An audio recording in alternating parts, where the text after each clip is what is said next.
بسم اللہ الرحمن الرحیم۔ شروع اللہ کے نام سے جو بڑا مہربان نہایت رحم کرنے والا ہے۔ حضرت ابو ہریرہ رضی اللہ تعالی عنہ سے روایت ہے، رسول اللہ صلی اللہ علیہ وآلہ وسلم نے فرمایا، جس کام کا میں تمہیں حکم دوں اس پر عمل کرو، اور جسے میں منع کروں اس سے باز رہو۔ حضرت ابو ہریرہ رضی اللہ تعالی عنہ سے روایت ہے، رسول اللہ صلی اللہ علیہ وآلہ وسلم نے فرمایا،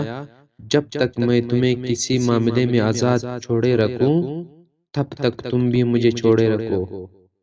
کیونکہ تم سے پہلے لوگ اپنے انبیاء علیہ السلام سے سوال کرنے اور ان کی مخالفت کرنے کی وجہ سے ہی ہلاک ہوئے۔ لہٰذا جب میں تمہیں کسی کام کا حکم دوں تو حسب ہمت اس کی تعمیل کرو،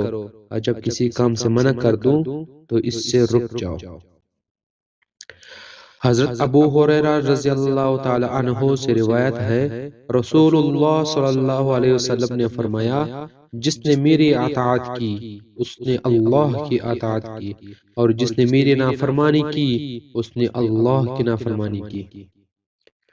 حضرت ابو جعفر محمد باقر رحمۃ اللہ علیہ سے روایت ہے، انہوں نے کہا، حضرت عبداللہ بن عمر رضی اللہ عنہما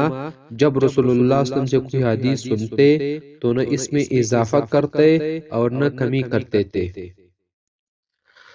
حضرت ابو درداء رضی اللہ تعالی عنہ سے روایت ہے، انہوں نے فرمایا، رسول اللہ صلی اللہ علیہ وسلم ہمارے پاس تشریف لائے جبکہ ہم فقر کے بارے میں گفتگو کر رہے تھے اور اس سے خوف کا اظہار کر رہے تھے، تو آپ نے فرمایا،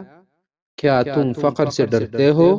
قسم اس ذات کی جس کے ہاتھ میں میری جان ہے، تم پر دنیا برسا دی جائے گی حتیٰ کہ کسی کے دل کو اس کے سوا کوئی چیز مائل نہیں کرے گی،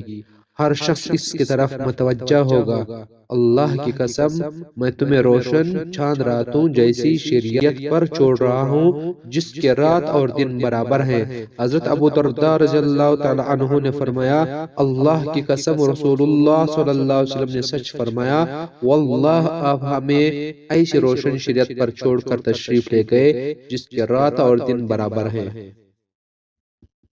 حضرت قرہ رضی اللہ تعالی عنہ سے روایت ہے،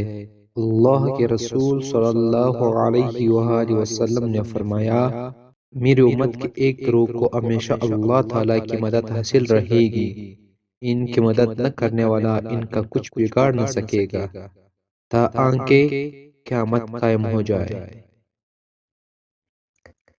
حضرت ابو ہریرہ رضی اللہ تعالی عنہ سے روایت ہے کہ اللہ کے رسول صلی اللہ علیہ وآلہ وسلم نے فرمایا، میری امت میں ایک گروہ اللہ کے احکام پر ہمیشہ پوری طرح قائم رہے گی، اس کی مخالفت کرنے والا اس کو نقصان نہیں پہنچا سکے گا۔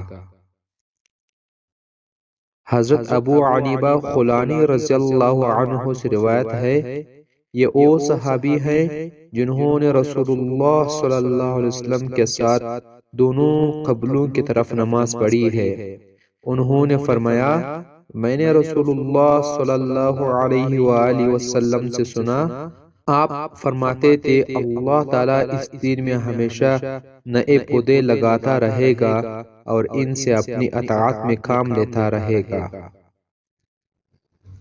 حضرت عمرو بن شعیب رحم اللہ کے والد شعیب بن محمد رحم اللہ سے روایت ہے کہ حضرت معاویہ رضی اللہ عنہ نے کھڑے ہو کر خطبہ دیا اور خطبے کے دوران میں فرمایا، تمہارے علماء کہاں ہیں؟ تمہارے علماء کہاں ہیں؟ میں نے رسول اللہ صلی اللہ علیہ وسلم سے سنا ہے، آپ فرماتے تھے، قیامت قائم نہ ہوگی مگر میری امت کی ایک جماعت لوگوں پر غالب رہے گی، انہیں کوئی پرواہ نہیں ہوگی کہ ان کو ذلیل و خوار کرے یا ان کی مدد کرے۔ حضرت ثعبان رضی اللہ عنہ سے روایت ہے، رسول اللہ صلی اللہ علیہ وآلہ وسلم نے فرمایا، میری امت کی ایک جماعت ہمیشہ حق پر قائم رہے گی اور اس کی مدد کی جاتی رہے گی۔ ان کی مخالفت کرنے والا انہیں نقصان نہیں پہنچا سکیں گے حتیٰ کہ اللہ تعالیٰ کا حکم قیامت آ جائے۔